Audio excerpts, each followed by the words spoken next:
Welcome back, Nick Lenz. Comic Corner Classics / Non-Classics. This is episode number 1325. And Doubleshot number 1219. Yep, 1325. That's good, I've reached this far. Okay, for this Doubleshot, first of which is a DC trade, though it's an original graphic novel.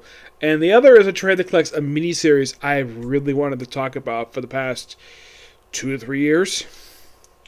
Alright, first up it is Superman Smashes the Klan, written by Gene Luen Yang, the writer of he was technically the second to last writer of Superman Volume 3, and he was also the writer of New Superman / New Superman,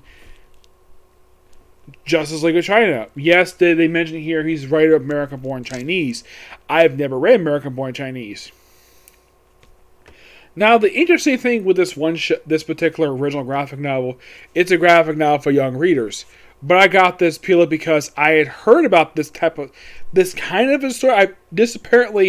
The thing with this particular one-shot graphic novel is that it's kind of based upon an actual Superman radio story, and kind of honestly based upon a real life tale. Excuse me, I heard about this several years ago from a YouTuber named Sly Cooper 88. The guy has made a new YouTube video about.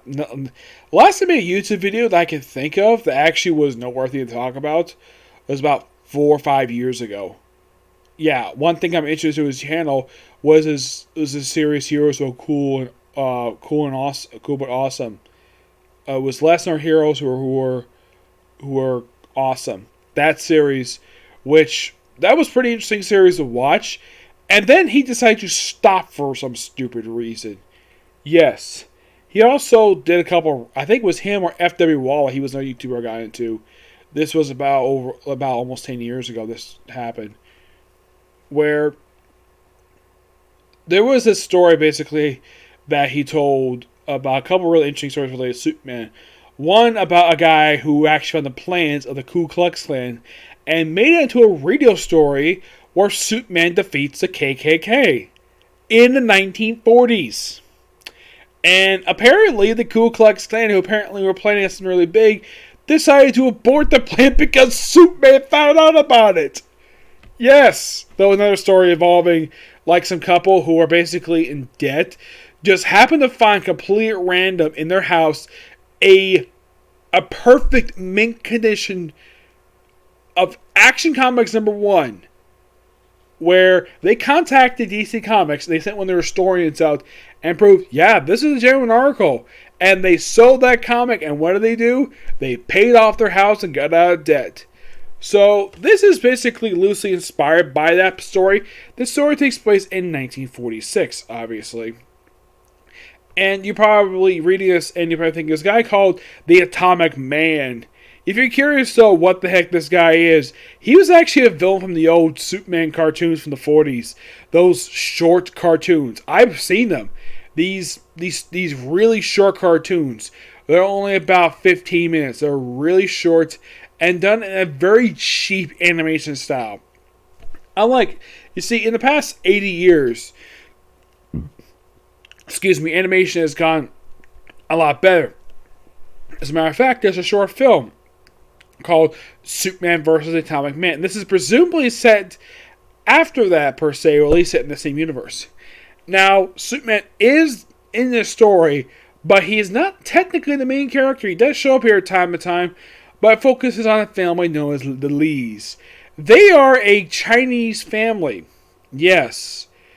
And they live in a neighborhood. They moved there from Chinatown in Metropolis. And they so happen to be there because in Metropolis, the shiny city, unlike Gotham City, which tends to be as thick as a hellhole a lot of the time. But Metropolis, the shiny city, which the thing with Metropolis is, I have heard rumblings that it is partially based upon New York City. Based upon its skyline, and also they took name from the film Metropolis, and it's a semi-futuristic city, though in post-crisis continuity, And in the Superman animated series, the reason why the city got built up a lot over the years, why it looks so big, is because of Lex Luthor. Believe it or not, Luthor is actually mentioned here once, but he does not make an appearance. Aside from Superman himself, who does appear in this story? Lois Lane, Jimmy Olsen, Perry White, which, okay, that's not nothing unusual, Superman, plus Inspector Henderson. You're probably thinking, who the heck is Inspector Henderson? Believe it or not, this guy first showed up in the black and white Avengers of Superman live-action TV show that starred the late George Reeves. Yes, the guy whose murder is actually one of Hollywood's oldest cold cases. Whereas murder is, like, it's suspected was suicide, but for that one, they suspect it was actually murder. Presumably the part of his girlfriend at the time may have actually killed him. Yes, the former Superman got killed by supposedly killing himself. Yeah, they never officially confirmed was murder per se. It was highly suspected of it. And this particular thing was turned into the critically acclaimed film starring Ben Affleck as George Reeves, Hollywoodland. Yes, I have seen it. It's actually a pretty good movie to watch. It basically is sort of a semi-biopic about George Reeves and his time with Superman. This is not focused on him. Henderson is black in here, and he does basically sympathize with the Lees, with the racism. Yes. Oh, and by the way, they actually have typical Ku Klux Klan methods by having a burning cross in the yard, and they're like, oh crap, we have to move. And the show like, no, we should not move. And Henderson's like, yeah, you probably shouldn't move. L. Because he's dealt with racism himself. And he's inspector. Now, I would think probably by this point, now this is probably because typically Metropolis is usually set above the typical Mason-Dixon line. So, despite the fact, yes, we do have a Ku Klux Klan here. I highly doubt the whole police department is racist toward him. Maybe one person is. And there's a bit of sci-fi stuff here. And also, if you're curious though about Superman here, you're probably thinking, wait, why is this Superman flying? Well, there's a reason for that. And the reason is, well, because at the time, if you read the classic Superman stories, he always seen leaping. Hence the phrase, leap as high as a tall building, or faster than a locomotive. Yeah, that's from the old classic Superman cartoons. It was not until later on in the story he basically started to fly. Yes, because flight is one of Superman's most recognizable powers. Because in here, the only power he's known for having, aside from his impenetrable, his super strength, is his heat vision. There's no mention of his frost breath, surprisingly. Yeah, he does use his frost breath in here. Just super strength, obviously, the heat vision, and flight. And that's it. I'm like, okay, that's interesting. Now, they do in fact use the super speed a little bit here, but the one ability, like I said, the other one they don't use in here is freeze breath. Yes, ability that, as far as I can tell, DC writers very rarely have Superman use. And I would think that in the case of the writer of this book, he would remember that Superman has freeze breath, and he doesn't use it once the whole book. So, oh yeah, and by the way, what caused the Ku Klux Klan to go after Lee's? Well, it's due to over baseball. Yep, because the guy was being so racist toward Tommy Lee. That's this guy here. His name is Tommy Lee. This is Lena Lee. Yes, they actually also poke fun of the double L conspiracy related to Superman, where almost a lot of people he know has the same initials, LL. Lena Loring, Lana Lang, Lois Lane, Lex Luthor, and they actually mention this reference at the very end of the book, where, get this, when Lois first meets her, given how her good investigating skills are, she suggests basically become a cub reporter for Daily Planet, which, interesting. I think it's like a reporter in training. And by the end of this book, she does become a cub reporter. And we actually we do have, like title this, the Superman beat up members of the Ku Klux Klan. Oh, heck yes, he does. He beats the bejesus out of them. Does he kill them? No, he doesn't.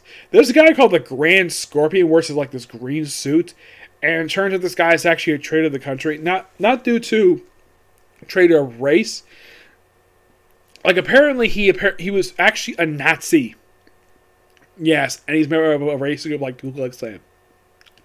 But this book is just so fun to read. And I give this book roughly a 10 out of 10. It's just a damn good story. And I do recommend it if people are fans of Superman. Like, what I recommend fans, basically, like young teenage fans? Yes, definitely. It's a book basically for any person to read. Yes, there's things of racism. But what got me interested in the book, aside from the fact that, well, what got me into the story to read it was because of the inspiration from. Like the book is inspired by a Klan that fired across, which is the story Superman takes on the Ku Klux Klan, which I figured would be awesome to tell. Though, I gotta point out, though, about the artwork related to Superman. The artwork in here is done by Gunther. Like, is it just me, or with the exception of the S, does it look like the way Superman was drawn from Superman Batman Public Enemies? It looks very similar. It doesn't look like from the animated series per se.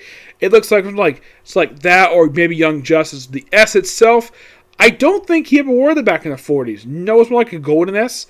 This is probably heavily inspired by the Our Worlds at War stuff, basically the aftermath of what he did. But it's a good book. I give it a 10 out of 10. It's a damn good story.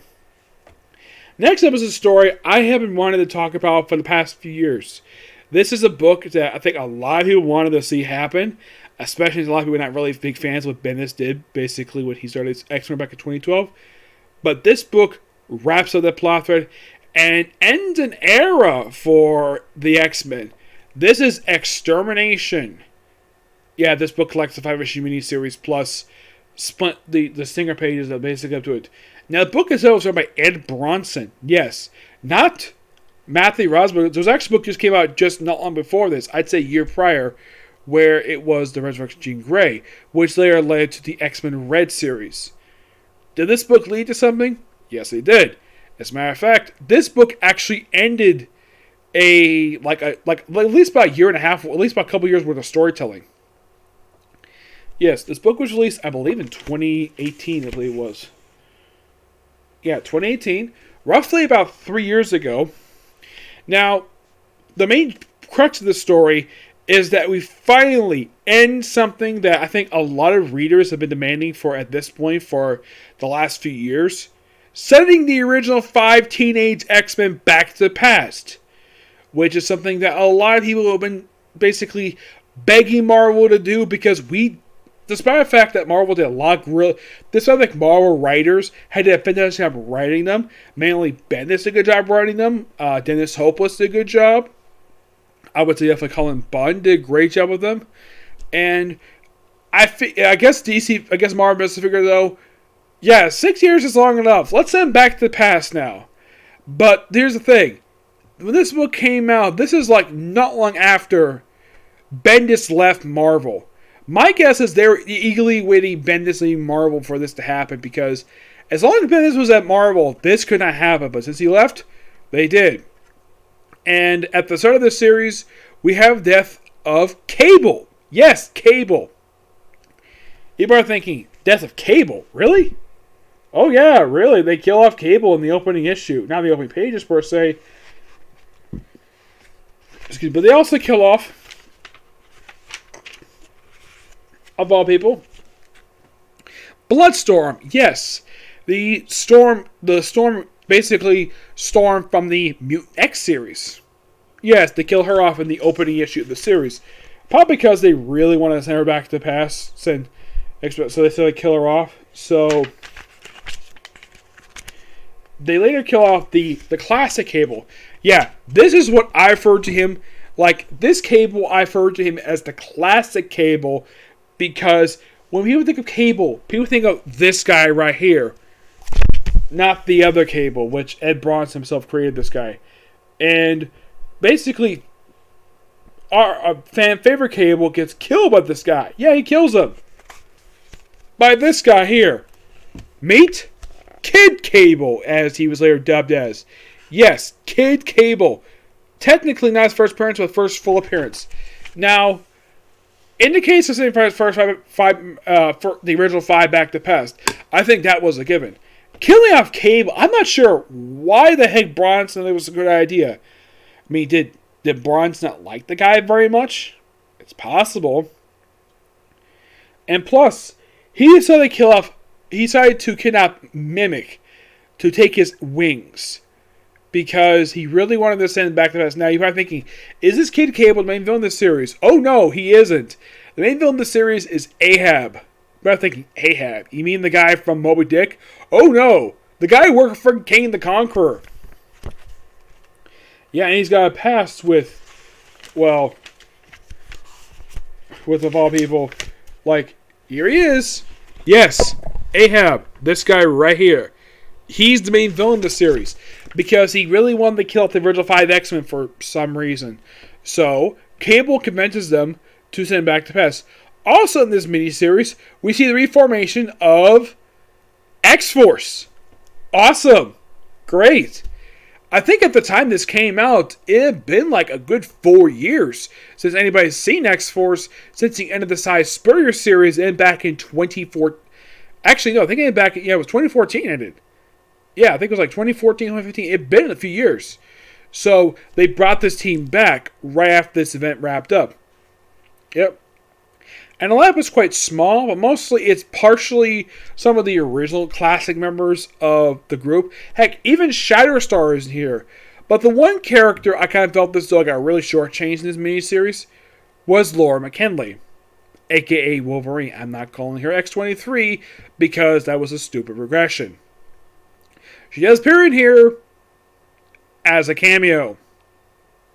Yes, one of the most popular X-Men in the last 20 years gets reduced in this miniseries to a cameo. Also, prior to this miniseries coming out, X-Men Gold and Blue both ended prior to this. And if you're curious of what led into this series, it was actually Cable's series. Yes, that particular ongoing series led to this thing. Yep. So Ahab's ship gets destroyed in the series, and eventually, of course, Cable is successful in sending the original 5 X-Men back to the past to the moment where Bendis pulled them back from the past to the present. And they all got all the future clothing, and they decided to not erase the memories, mind you. They decided to lock their memories in the future until the time was right, and basically integrating themselves back into the time stream.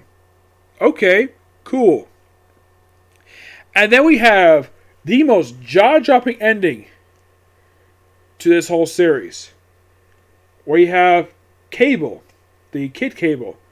He's like, it's done. The young X-Men are back in their own time. Ahab's murder future isn't happening. That's the way it's going to be. It's time for finally come back. Dad! Yes! Yeah, Cyclops is alive.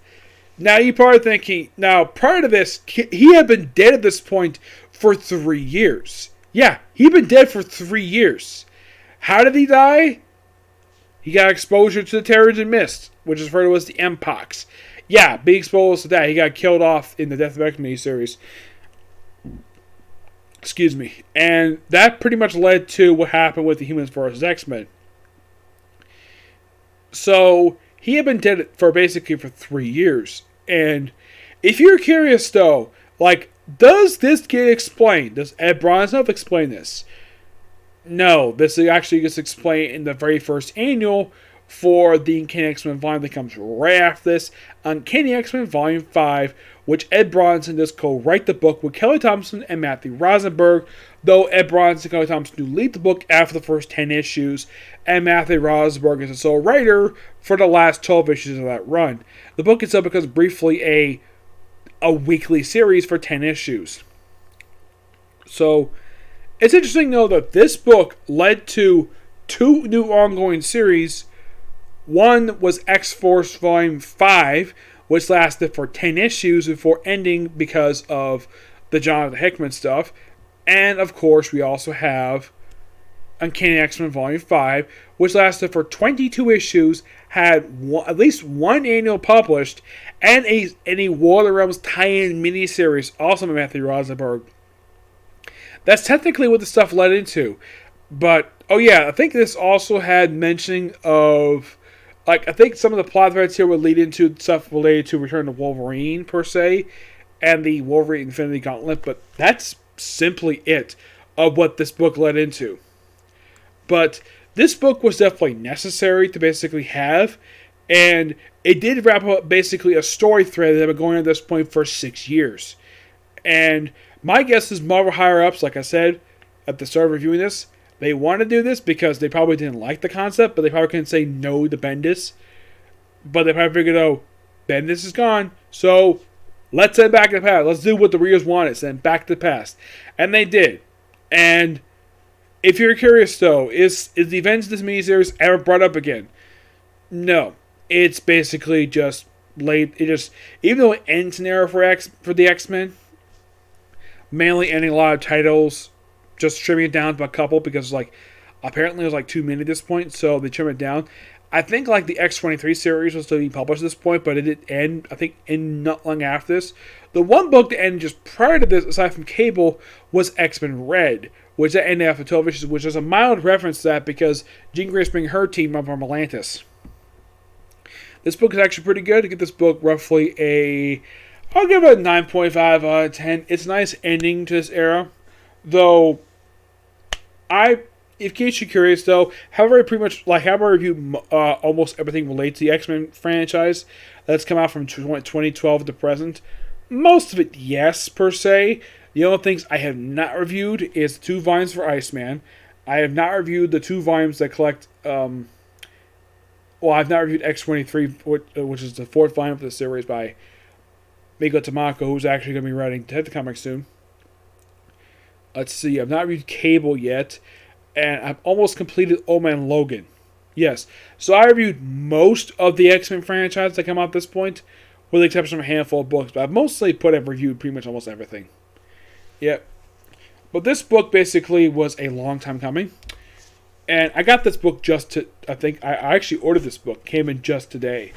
Yep, if you're curious, it was the artwork. For pretty much all the issues, for say all 5 issues, it's Pepe Lorez who does all 5 issues. Though issue 4, he does it with Ario Anito. Oh, and here's Ahab ship was destroyed in this miniseries. Mm-hmm. So yeah, end of an era. So this also kind of in the way ends the X-Men franchise, the stuff that's been publishing with them. It doesn't end Kitty Pryde's tenure as leader of the X-Men. She's been leading the X-Men at this point for about a year and a half, per se.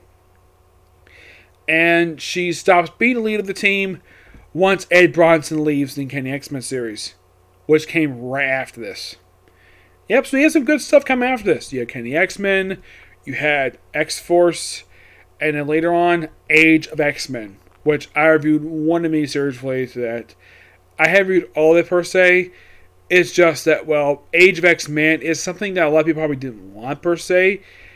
I guess Marvel did as a cash grab, but I may fully read it later when it comes to Age of X-Men, but in case of this, it's good, definitely. I give the book roughly 9.5 out of 10, because it's a good, well-paced story, though it does kind of mislead you about the whole thing with the Kid Cable stuff, but I think a lot of people who really liked the original Cable, the one Rob Liefeld created back in the 90s, people like that Cable. When I was reading comics, that was the Cable I read, not this teenage version of Cable, which this guy actually is in the current Cable series along with the regular Cable. Yeah, it's strange though now we have 2 Cables. Yeah. So, they said there was 3 deaths in this thing. So we had the death of Mimic, we had the death of Cable, and I think that's it. Yeah, we had just 3 deaths in this thing. But we got one -1 death in here. The original Cyclops. Yep. But yeah, not much else to say about these 2 trades. They're both really good. Okay, so that's it for today's review. My next review is going to be a movie review, discussing the first of the 2 movies of the Mark Webb doxology. Okay, see you next video. Bye.